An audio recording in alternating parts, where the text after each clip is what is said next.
Nous avions placé 2021 sous le signe de l'espoir et nous étions pressés de tourner la page de la crise sanitaire.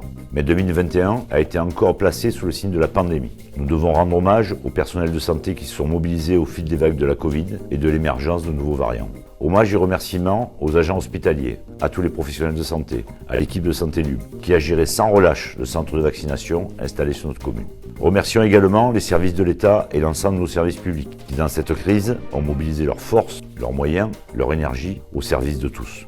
Tous les personnels ont continué à assurer leur mission quotidienne, agents municipaux, départementaux, d'État, qui ont fait fonctionner nos écoles et l'entretien de nos villages. Le service public, si souvent décrié, a montré toute sa capacité à répondre présent. Il a également montré les difficultés auxquelles il doit faire face et les moyens conséquents qu'il faut lui allouer pour lui permettre de fonctionner. Cette pandémie, c'est aussi la destruction du lien social. J'ai une pensée toute particulière pour nos anciens, notamment les plus isolés, qui ne peuvent plus réellement partager depuis 2 ans des activités et créer du lien social. Les associations ont aussi été impactés par l'interdiction de se regrouper et de partager. Pour les assurer de notre soutien, nous avons maintenu sur le budget communal de 2021 les participations financières habituelles au bénéfice de ces structures associatives. Nos commerçants sont des moteurs de la vie locale. C'est pourquoi nous avons concentré particulièrement nos efforts sur les commerces locaux, avec notamment la mise en place de la gratuité de l'occupation des espaces publics et des autorisations exceptionnelles d'extension des terrasses ont été accordées lorsque cela a été possible. C'est également une politique de communication à nos entrées de ville et sur tous nos supports de communication pour nous inciter à consommer local. Ce sont également des bons d'achat de 20 € pour chaque foyer fiscal à dépenser dans nos commerces locaux qui ont été créés en 2020 et renouvelés en 2021. Cette opération a connu un vrai succès. J'avais également initié en 2020 et 2021, avec l'aide financière de notre communauté de communes, la mise en place d'un click and collect que je vous invite à découvrir ou à redécouvrir.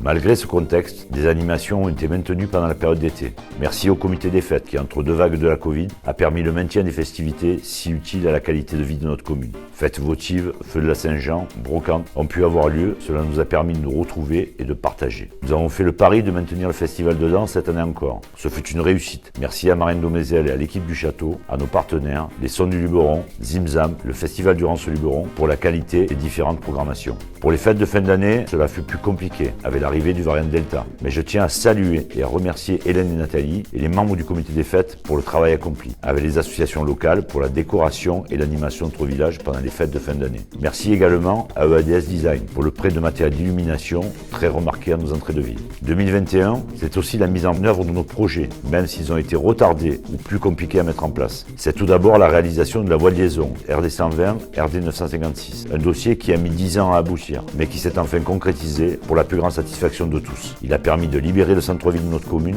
d'une partie de la circulation, notamment depuis que les bus du collège l'empruntent. En matière de circulation, nous lançons une étude sur les flux routiers pour engager une réflexion sur les possibilités de sa réorganisation. Comme nous l'avions annoncé, cette voie de liaison n'est pas une déviation. Et je tiens ici à rassurer les utilisateurs et riverains du chemin du Long Mur. Une autre enquête a été engagée par le département et l'État en collaboration avec la Bastide des Jourdans pour mettre en œuvre une déviation poids lourd pour que notre village ne soit plus des lieux de transit d'énormes camions qui pourraient emprunter un itinéraire routier plus adapté. C'est un dossier long, délicat et coûteux et nous espérons qu'il pourra aboutir. Merci également au département pour le réaménagement de notre route principale du cœur de notre village jusqu'à l'entrée de Grandbois. 2021, c'est aussi le réaménagement du parking devant nos écoles, la poursuite des travaux déserts où un quartier entier va être complètement requalifié, une salle associative, 8 logements, des trottoirs, des places de stationnement vont ainsi être créés. Nous avons poursuivi le réaménagement de notre centre ancien, par exemple sur la place Jean Jaurès, au numéro 55, où cet immeuble acquis par la commune va être livré et pourra y accueillir une activité en lien avec l'artisanat d'art et la production locale. Certains critiquent notre politique foncière.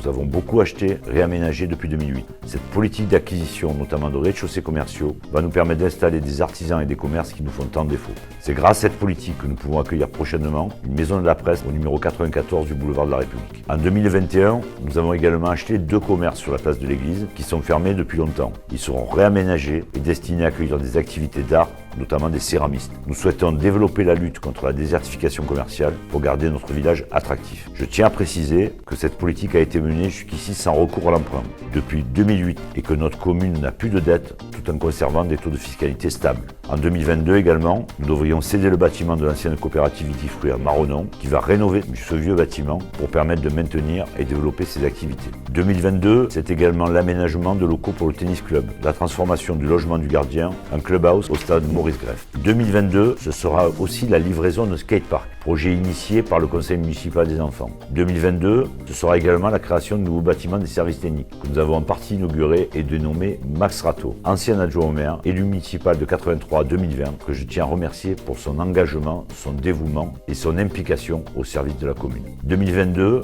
nous lançons en étroite concertation avec l'UST le réaménagement de notre stade de Greff pour permettre à notre formidable équipe de bénévoles d'accueillir et de développer son activité de formation de nos jeunes footballeurs. 2022, c'est également la mise en service d'un pylône de téléphonie mobile sur la route de Grandbois qui renforce déjà notre couverture mobile.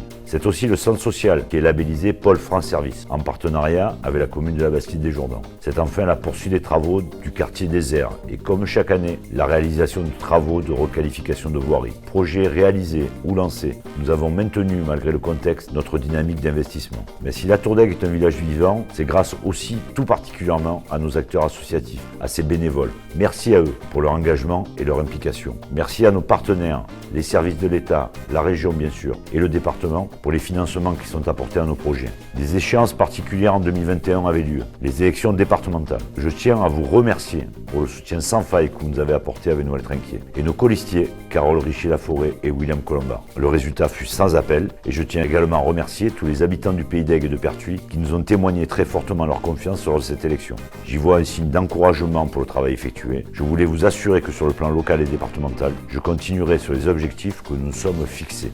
Merci à nos entreprises, à nos artisans et commerçants qui font vivre notre économie locale. Merci à nos viticulteurs pour le remarquable travail effectué sur nos espaces agricoles. Merci à vous toutes et vous tous pour votre engagement au service du Sud du Luberon. Merci à toutes et merci à tous et une très belle année 2022.